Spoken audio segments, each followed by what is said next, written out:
Welcome back to Daytime. Well, if you're like me, the credit card bills from the Christmas holidays are starting to roll in and you're kind of having mild heart palpitations because they're double, triple, quadruple what they normally are. And how do we end up in this pickle? Well, to tell us how to get out of it and give us a little bit of financial advice, please welcome to the program Jesse Carmichael. You are the Director and Senior Mortgage Consultant for Verico Lending Logic Financial. So perfect person to ask. You know, it's that time of year, right? It's, you know, the holidays, all that fun stuff is over, and now the real, you know, debt starts to come in. How did we get here? What are we doing? Well, exactly, that dreaded time of the year where the credit card statements start piling in. So, you know, a real good plan is to take all your credit card statements, sit down, have something that is actually going to make sense for you. You know, people that are homeowners right now, this is the perfect time to look at consolidating some of the debts because we're still at historically low interest rates, less than 3%, locked in for 5 years.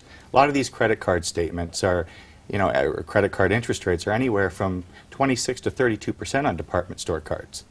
And, you know, credit cards anywhere from 12 to 16%. So any way that you can knock down what you're putting out each month makes sense. It's a good plan to have. And especially at the beginning of the year, try and tie that into some of your financial New Year's resolutions as well. You know, you're absolutely right about that. You know, what are we specifically doing wrong? Is it just as simple as overspending and not spending, you know, what we have? How do we end up in this pickle? Well, you know, I think in general it's been a tough time for the last couple of years right across the border. It's been a tough economy.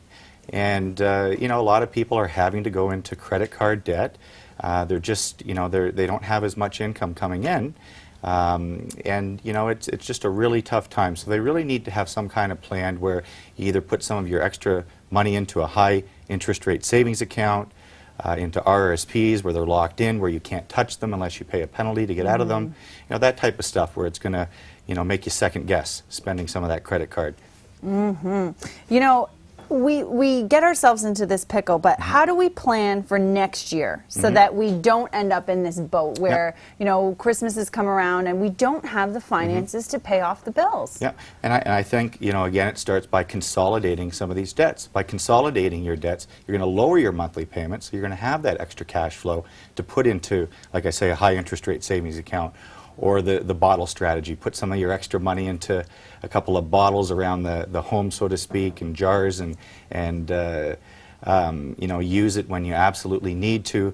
But, you know, I think in general, by freeing up some of your you know, your monthly obligations, you're going to be able to save a lot more and not need to go into those credit situations again come Christmas time next year. You know, January is resolution time, right? And everyone always goes to, you know, those basic things. You think of your health and your dieting and exercising, but finances don't really make their way towards the top of the list. Are people putting as much emphasis on financial planning as they should? I really don't think they are. You know, and I think, again, this is the perfect time of the year. Take some of that stress off your plate and have a good financial plan for the entire year. And you're absolutely right. You know, we should be putting this at the top of the list as well, because finances obviously cause a lot of stress in people's life. It's the one of the number one reasons for divorce, right? Or complications in, you know, marriage or any sort of relationship is finances. So it really should be, you know, a priority of figuring that out. Are there common things on the daily that we're doing wrong when it comes to spending our money? Yeah, I mean, I just think in general we're buying things that maybe we don't need at times, going out for that extra lunch, you know, throughout the week. And, you know, there are a lot of ways to try and save. Bring your lunch into work. You know, like I say, have some kind of fixed, you know, income plan, savings plan, where you can't touch that money unless you're paying a penalty. So it's going to make people, you know, second guess about spending some of that money next time. Absolutely.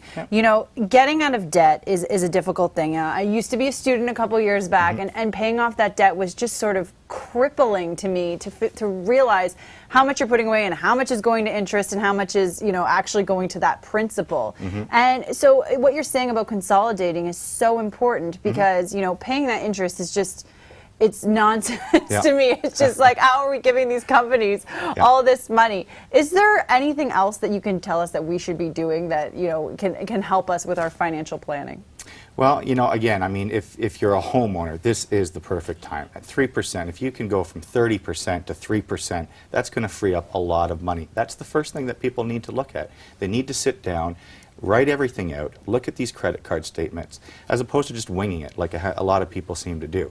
So, I think that there has to be some kind of organization behind your plan, and it really needs to make sense for the individual. You're absolutely right, because when you take everything and you really look at what you're spending your money on, because sometimes you get that credit card bill, how did it get so high? Yeah. And then you start looking line at, oh yeah, I went there, oh yeah, I went out for Yeah. lunch this, and oh yeah, I did this. Yeah. And it really puts into light of where the money is going. So Yeah. taking chart of where you're spending your money is very important. Well, Exactly. I have to thank you for all your advice, Jesse, and of course, we got to have you back on, because you know what? Everybody needs some financial advice, okay? Including myself, because God, that credit card bill was really high this month. Lots more Daytime coming up right after this. Stay with us.